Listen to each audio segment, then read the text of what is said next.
Daily லைஃப்ல நடக்கிற pleasant and unpleasant moments தாங்க ஸ்ட்ரெஸ்.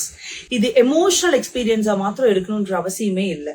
இது பிசிக்கலா இருக்கலாம், சைக்கலாஜிக்கலா இருக்கலாம், இல்ல பிஹேவியர் ரியாக்ஷன்ஸ்னால கூட உங்களுக்கு ஸ்ட்ரெஸ் ஆகலாம்.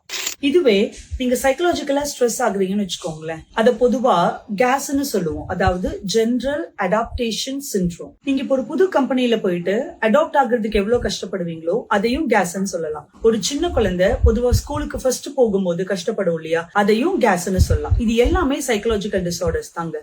அடுத்தது பிஹேவியர் ரியாக்ஷன்ஸ்னால வர ஸ்ட்ரெஸ். பொதுவா நம்ம ரொம்ப கோவப்படுறதா இருக்கட்டும், இல்ல ரொம்ப ஆன்சியஸா ஃபீல் பண்ற எல்லாமே பிஹேவியர் ஸ்ட்ரெஸ்ன்னு சொல்லுவோம்.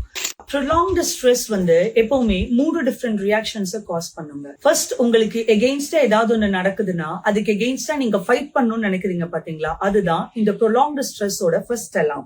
ரெண்டாவது, ரெசிஸ்டன்ட்னு சொல்லுவாங்க. இப்ப நீங்க ஒர்க்ல போயிட்டு அடாப்ட் பண்றதுக்காக அந்த ஸ்ட்ரெஸ்ஸ பேர் பண்ணி கண்டினியூ பண்ணணும்னு நினைக்கிறீங்க இல்லையா, அதுதான் ரெசிஸ்டன்ட் ரியாக்ஷன்ஸ் சொல்லுவோம். எக்ஸ்ட்ரீமா போறதுதான் எக்ஸாக்ஷன். கடைசியா அத பர்ன் அவுட் ஆகி கத்தி நம்ம ரிலீஸ் பண்றோம் இல்லைங்களா, அதுதான் எக்ஸாஷன் ஸ்ட்ரெஸ் ஆஃப் ரியாக்ஷன் சொல்லுவோம். நம்ம பிசிக்கலா ஸ்ட்ரெஸ் ஆகும் போது நம்மளோட பாடி ஃபங்க்ஷன்ஸ் எல்லாத்துலயும் ஒரு டேமேஜ் கிரியேட் ஆகுங்க. இதுக்கு பேரு தான் சைக்கோசோமேட்டிக் டிசார்டர்னு சொல்லுவாங்க.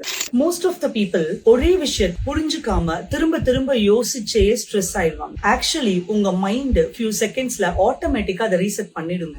அப்படி ரீசெட் ஆகலையா, நான் சொல்ற இந்த 5 ப்ரூவன் டெக்னிக்ஸ் ஃபாலோ பண்ணி பாருங்க, உங்க ஸ்ட்ரெஸ் மேனேஜ் பண்ணிடுங்க. First one micro meditation technique. இது ஒரு 60 செகண்ட் ரீசெட் ப்ராசஸ். 4 கவுண்ட்ஸ் வர வரைக்கும் உங்க பிரீத்தை இன்ஹேல் பண்ணுங்க. 4 கவுண்ட்ஸ் வர வரைக்கும் உங்க பிரீத்தை ஹோல்ட் பண்ணுங்க. 4 கவுண்ட்ஸ் வர வரைக்கும் உங்க பிரீத்தை எக்ஸேல் பண்ணுங்க. இது டோட்டலா ஒரு 60 செகண்ட்ஸ் பண்ணுங்க. இது கம்ப்ளீட்டா உங்களோட நர்வஸ் சிஸ்டத்தை ரீசெட் பண்ணிடும். ரெண்டாவது, பேட்டர்ன் இன்டரப்ட். நீங்க இருக்கிற ஒரு சிச்சுவேஷன்ல இருந்து ஒரு சின்ன பிரேக் எடுத்துக்கங்க. ஒரு 3 ஸ்டெப் வாக் போங்க. நல்லா லவுடரா கிளாப் பண்ணுங்க. இது எல்லாமே உங்களோட பிசிக்கல் மூவ்மெண்ட் குள்ள கொண்டு வந்து உங்களுக்கு ஒரு சின்ன மென்டல் பிரேக் தரும். மூணாவது, 5 4 3 2 1 ஒரு கிரவுண்டிங் எக்ஸசைசஸ். இது உங்களோட சென்சரி மூவ்மெண்ட்ஸ் எல்லாத்தையும் பிரசன்ட்டுக்கு கொண்டு வரும்.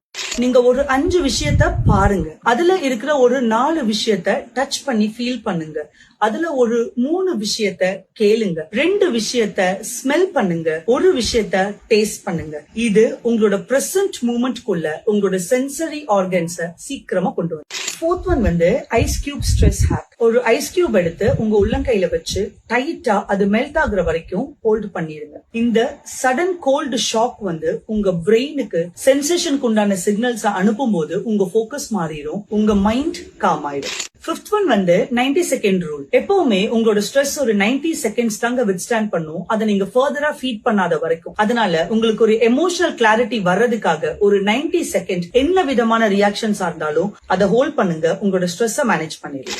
நல்ல ஒரு விஷயத்த ஞாபகம் வச்சுக்கோங்க, ஸ்ட்ரெஸ் வெறும் 90 செகண்ட்ஸ் தாங்க. அதுக்கப்புறம் நடக்கிற எல்லாமே உங்களோட தாட் ப்ராசஸ் தான். அதனால உங்க மைண்டுக்கு கொஞ்சம் ஸ்பேஸ் கொடுங்க. நான் சொன்ன டெக்னிக்ஸ் எல்லாத்தையும் ஃபாலோ பண்ணி ஸ்ட்ரெஸ்ஸை மேனேஜ் பண்ணுங்க, ஹெல்த்தியா இருங்க.